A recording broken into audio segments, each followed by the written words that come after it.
S'abonnez-vous. Yo les gars, alors le Barça corrige le FC Séville chez eux. Comme je vous avais dit, on va de massacre en massacre. La machine est en train vraiment de prendre de plus en plus d'ampleur en fait et on leur fait la misère chez eux. Chez eux. Il y a beaucoup de choses à dire, il y a beaucoup de bons joueurs aujourd'hui, beaucoup de joueurs en particulier qui ressortent du lot. Franchement, ça a été un beau match, un match très plaisant à voir. J'espère que toi, tu l'as aimé. J'attends dans des commentaires quel a été pour toi l'homme du match et bien sûr, quel a été pour toi le flop du match s'il y en a eu. Et moi, je vous donne mon avis juste après le générique.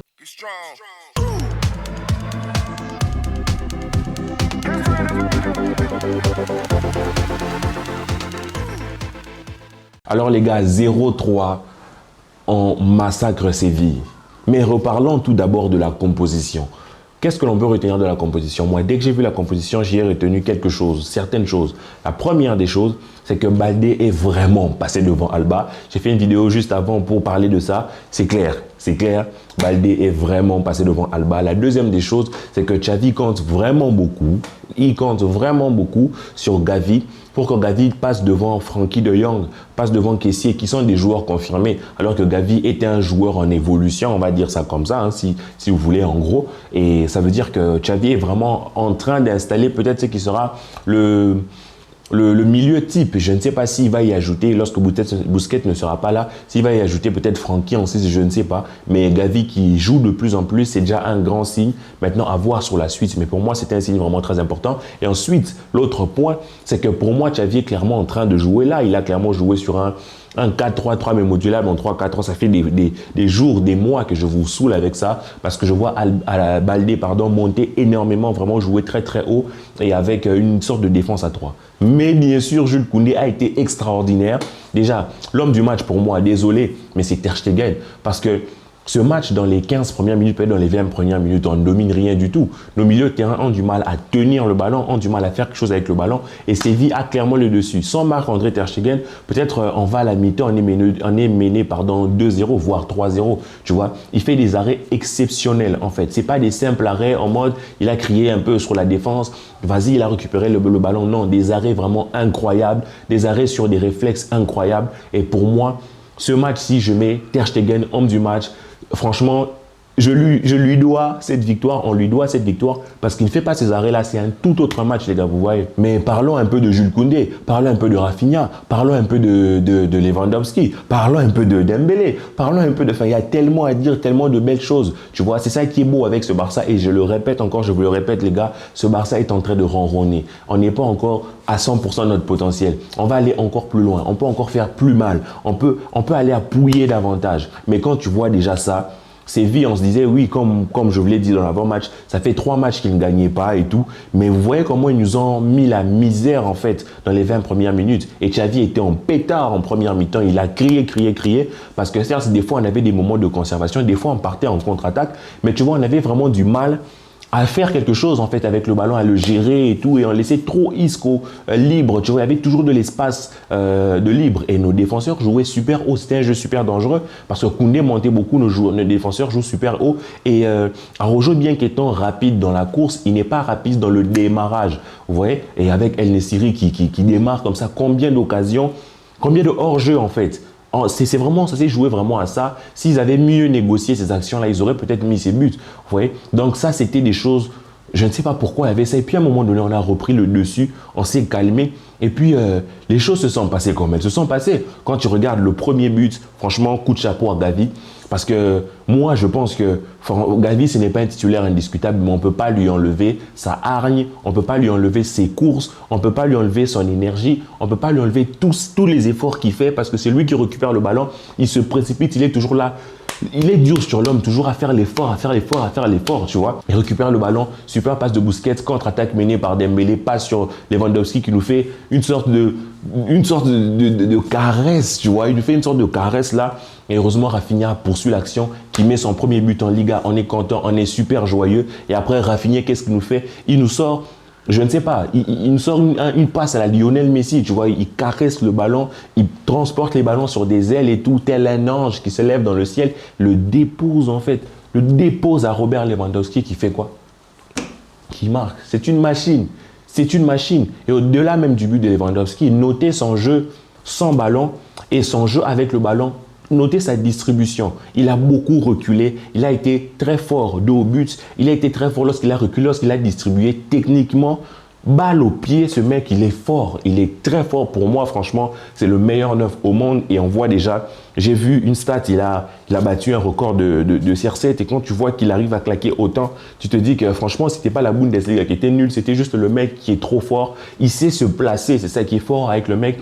Il sait attirer le ballon. Et on le sort à, je sais pas, il restait peut-être 25 minutes à jouer, tu vois. Mais tu as vu le sort parce qu'il sait qu'il y a la Ligue des Champions à côté. Il y a des choses qui arrivent. Mais après, que dire de ce match-là? Que dire du match de Rafinha, tu vois, qui fait des trucs extraordinaires. Un but, une passe décisive. Jules Koundé, mais vous avez vu, j'étais en train de vous dire que c'était Rafinha qui avait fait la passe sur Lewandowski, mais c'est Rafinha qui fait la passe pour la remise de Koundé sur Eric Garcia et le but. Le but de Lewandowski vient d'une passe de malade mental de Jules Koundé.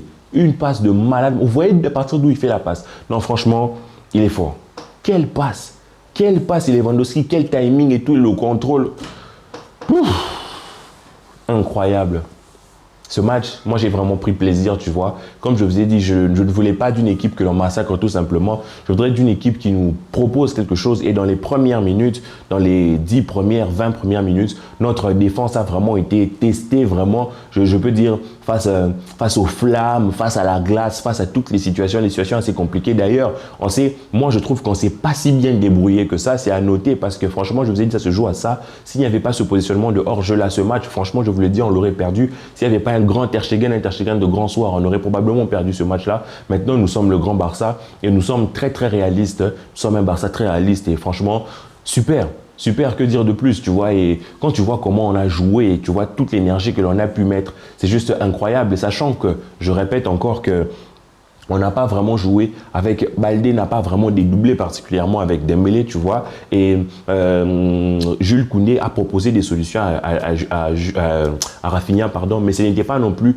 en mode Daniel Alves et Messi. Vous voyez ce que je veux dire? Donc, c'est-à-dire que quand on aura des latéraux et que nos latéraux là vont commencer à jouer dans des mouvements, ça sera encore plus fort. Maintenant, il y a des choses que l'on doit améliorer, des choses que l'on doit travailler. Comme je vous ai dit, c'est notre positionnement défensif. Je trouve qu'on ne gère pas assez notre positionnement défensif. Aujourd'hui, on a joué vraiment un jeu dangereux, surtout avec des adversaires aussi rapides. J'espère que contre le Bayern, on va prendre plus la mesure de la chose et qu'on va faire les choses plus calmement. Maintenant, j'ai envie de vous reparler de Ferran Torres. Il fait pas... Enfin, je ne sais même pas dire s'il fait une mauvaise entrée, le mec, mais... C'est toujours dans le train-train, c'est toujours doucement, c'est toujours... Ça n'explose pas. J'ai pas l'impression qu'il en a envie, tu vois, dans son attitude. Et franchement, je ne sais pas. Et Ansu Fati qui joue des petites minutes maintenant, je pense que c'est clair dans l'esprit de tout le monde. Les titulaires, clairement indiscutables en attaque, c'est Dembélé, Lewandowski et Rafinha. J'espère que Memphis pourra avoir des minutes de jeu sur le prochain match. En tout cas, moi, sur le match de Victoria Plzen, là, je ferai vraiment des bons changements, histoire de donner du temps de jeu à tout le monde. Mais très belle performance collective, très belle performance de l'équipe, très belle performance de Baldé d'ailleurs, qui a été toujours aussi virevoltant. Et on voit, c'est une image drôle en fait, de voir Jordi Alba entrer comme ça en cours de jeu, de voir Piqué qui n'entre pas du tout, tu vois, de voir un Memphis qui n'entre pas. C'est-à-dire que Xavi, qu'on le veuille ou non, que l'on aime les joueurs qu'il fait jouer ou non, Xavi est vraiment en train de prendre une direction sur qui joue et qui ne joue pas. Aujourd'hui, par exemple, Kessié n'a pas joué du tout. Donc, Xavi a ça en tête et il fait entrer De Jong pour les quelques minutes. De Jong d'ailleurs qui fait une belle entrée, une bonne entrée, mais pas assez de temps pour pouvoir faire énormément de choses. En dessous, Fati, idem, pas assez d'opportunités. Je ne sais même pas s'il touche 3 ballons. Donc vous voyez que dans l'ensemble, Xavi a vraiment quelque chose en tête. Il a vraiment une idée en tête. Il est vraiment en train de mettre ça en place et on voit vraiment la patte Xavi de la manière dont il joue et on voit surtout que lui pète un câble lorsque les choses ne lui vont pas. Ce n'est pas un coach passif en fait qui va voir que les choses se passent mal, les joueurs ne jouent pas bien et il va être là, il va rien faire. Non, il crie et il dit des gros mots en fait. Xavi a une grande gueule, il dit vraiment des des trucs, tu vois, des trucs ping, ping, tu vois, des trucs que l'on cache, qu'on peut pas dire et tout. Et ça montre que le mec sait là où il veut aller. Et je pense que sur le prochain match, il faudra faire des changements. Moi, j'attends de voir un De Jong titulaire, j'attends de voir un Kessié titulaire, j'attends de voir un Memphis titulaire, j'attends de voir un Ansu Fati titulaire, j'attends de voir même un Ferran titulaire, en vrai, pour vous dire la vérité. Si c'est possible, peut-être voir Bellerin et Alonso. C'est pas que je mettrai l'équipe B, parce que les joueurs que je vous cite là ne sont pas des joueurs inférieurs à ceux qui jouent actuellement, mais j'aimerais vraiment voir ce changement-là pour voir les autres joueurs à l'œuvre et leur donner aussi la chance de briller dans un match complet. Tu vois, je pense à des mecs comme Ferran qui en aiment pas forcément, mais qui auront besoin de matchs pour être relancés. Je pense à des mecs comme Ansu Fati qui devront être aussi relancés. Tu vois, donc je pense à tous ces mecs-là et je pense qu'on doit utiliser Memphis et tous ces joueurs-là. Et voilà les gars. Donc moi personnellement, je pense que ça a été un bon match. Dans l'ensemble, les joueurs se sont très bien débrouillés. Ça a été un match carré, correct, un match avec beaucoup de réalisme. C'est ça le FC Barcelone que nous voulons. Un FC Barcelone, même quand il ne domine pas, même lorsqu'il ne maîtrise pas tout de bout en bout, est très réaliste, arrive à faire mal à son adversaire et gagner des matchs comme ça avec une sensation de supériorité claire. On a même vu les supporters de Séville qui sortaient, qui partaient. Alors, c'est une fierté d'aller les frapper comme ça chez eux. On attend, on va jouer contre Victoria, on va frapper et ainsi de suite. Il faut que l'on garde cette mentalité, cette attitude-là, que l'on puisse coller au train du Real Madrid, histoire de leur dire que ce n'est pas un simple Barça qui joue bien ou qui compte sur Lewandowski. Non, c'est une vraie armada offensive, une vraie puissance offensive et qui a des référents défensifs extraordinaires avec un Jules Koundé parfait, un Eric Garcia qui grandit de plus en plus intelligent dans son jeu et un Jules Koundé toujours aussi infranchissable. Donc quand tu vois tout ça en voyant que notre mur de Berlin est en train d'être reconstruit à la hauteur de son nom, alors moi tout ce que je peux vous dire les gars, c'est que je suis content de supporter ce FC Barcelone là, je suis impatient pour l'avenir, j'espère que vous aussi. Prenez soin de vous, on se retrouve en commentaire, que la paix soit sur vous et ciao.